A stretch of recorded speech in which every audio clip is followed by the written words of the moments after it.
The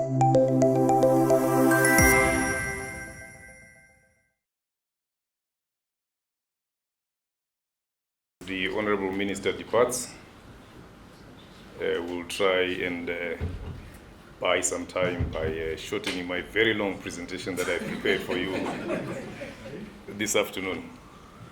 So now my thunder has been stolen, but I think it has been aptly stolen because the Minister gave a very encouraging speech, as you all will agree with me, I think.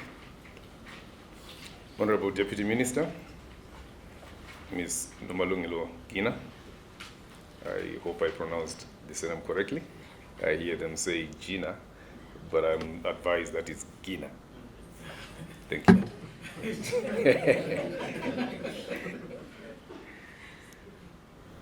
Honorable Ambassador, Ambassador Kwan, former Director General of the DTIC, Mr. Lionel October,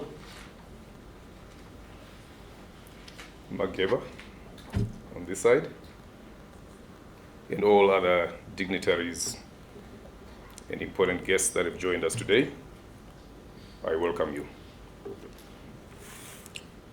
One of the things that we wanted to share with you today, as you've had this long 12-year journey that everyone is describing, is where are we as a project now? And more importantly, where are we going? And I can happily share with you that the road that we are going to travel now is a lot shorter than where we've come from. We started off the project a long time ago through a scoping study. We then went into a pre-feasibility study as far back as 2012, 2013, 2014. After that, we then commenced a bankable feasibility study, which met with certain challenges along the way. And so we had a rather long bankable feasibility study period than is normally expected of a project of this nature. Through that process of the bankable feasibility study, we then were able to successfully conclude funding from Africa Finance Corporation and Afrexim Bank, which came alongside the DTIC to help us complete the bankable feasibility studies. And I'm happy to report that we've completed those bankable feasibility studies as of July this year. So that's done. Where we are now is we're in the last stage where we've presented the bride to the banks or the funding institutions. That's banks, both commercial and multilateral financial institutions. And we've also presented the bride, as it were, to private equity players that play in this space that we are in. They tell us that it will take them about 6 months or so to close out the project, i.e. go through their credit committees and get to a point where they conclude funding agreements with us. After which, our contractor that we've appointed and signed with on the 20th of June this year will then be able to occupy site and start working.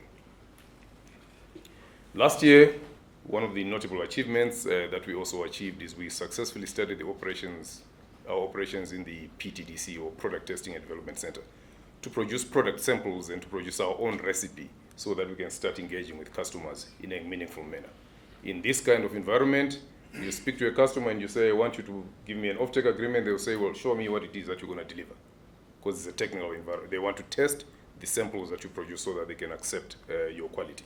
So we were able to do that last year, and we've developed our own in-house recipes for certain product segments that we want to target.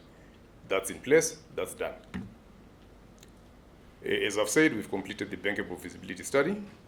What we've also done is we've appointed a very capable EPC contractor, engineering, procurement, and construction.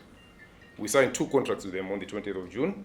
One is for them to build the plant, and then the other is to operate the plant. You may ask the question, why did we ask them to operate the plant since we've got capable people here in South Africa? The reason for that is our esteemed colleagues in the financial institutions will look at us and say, yeah, we like you guys, Donovan Rob, Mr. Matamela, but where have you ever run a plant of this nature before? So we then were able to arm twist them to be with us while we build our own capacity alongside their presence. and that we signed also on the 20th of June. So you can be assured that the plant will actually be run professionally and will produce the quality and the quantity that we require. We have signed offtake agreements for more than 60% of our product, which again, the funding committee would like to hear, so I'm addressing you here. So 60% signed, done, dusted. We've received our environmental authorization, as well as our waste management license authorization. We have submitted our water use license, which we are waiting for feedback around about November or so this year. We don't expect to have any problems there. What we've also done, because we recognize that for our customers when we're engaging with them, a 36 months construction program is a long program. So they keep asking us, when are we going to be able to receive Nyanza product? So we looked in the eyes of the EPC contractor and we said, okay, what are you guaranteeing in terms of product quality? They said, well, we can take you to a plant in China that produces exactly what we're going to be able to produce in Richards Bay. Being shrewd businessmen that we are, we then negotiated with that plant to say, well, can you toll manufacture for us for the next 36 months this same spec of product that will, so that we can start sending it to our customers and they can start using it at a commercial scale. So we've done that. And we are now trading Nyanza packaged pigment. Obviously, it will say manufactured by this entity in China on behalf of Nyanza. So that's done. And we are very proud of that achievement.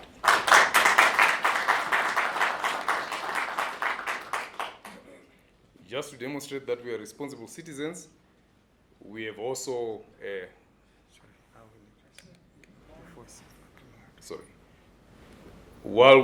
to demonstrate that we're responsible citizens, we were audited earlier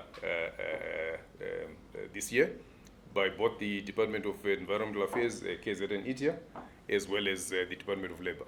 And I'm happy to report that we successfully passed both audits. So Mosima and the team there are doing a great job. So as achievements go, those are some of the highlights. We've got many, but those are some of the highlights that I wanted to share with you. Where are we going? We expect to have all the funding agreements and the credit approvals in place by December this year. We then expect to go through a 36 months construction program, which will end in 2026, whereafter we'll start commissioning and ramping up in 2027. Steady state operations from 2028 onwards. So that's sort of the timeline that we're working with. Alongside that, we've done some very good work with the communities. We've put in some certain structures and forums together with the Richards Bay IDZ that will manage the opportunities that will ensue from this project during construction and post-construction.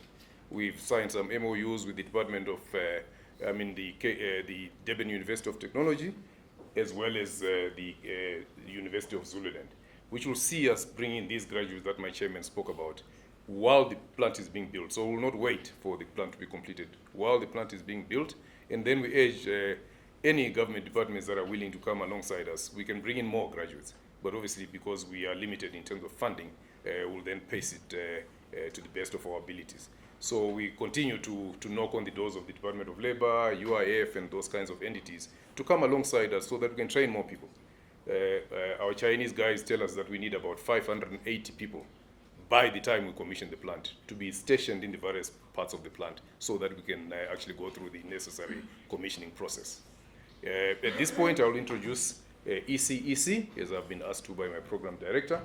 ECEC, represented by the Senior Vice President for Business Development, International Business Development for this part of the world, Mr. Shah. Always his manager, Mr. Yuan.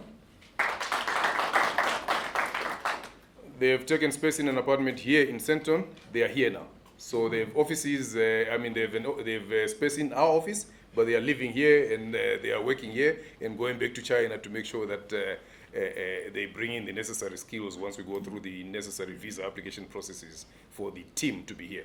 So that will be another key milestone that we'll need to work with government to make sure that that visa process is not delayed. You've heard the timelines. Early next year, we want them to be hitting the ground. And that visa process can be lengthy if we don't work together with the one-stop shop at the DTIC to make sure that we don't lose unnecessary time in terms of that process. So with that, we will engage, we will dialogue, we'll network, and then we'll answer more of your questions as we proceed through the day. Thank you. Wow.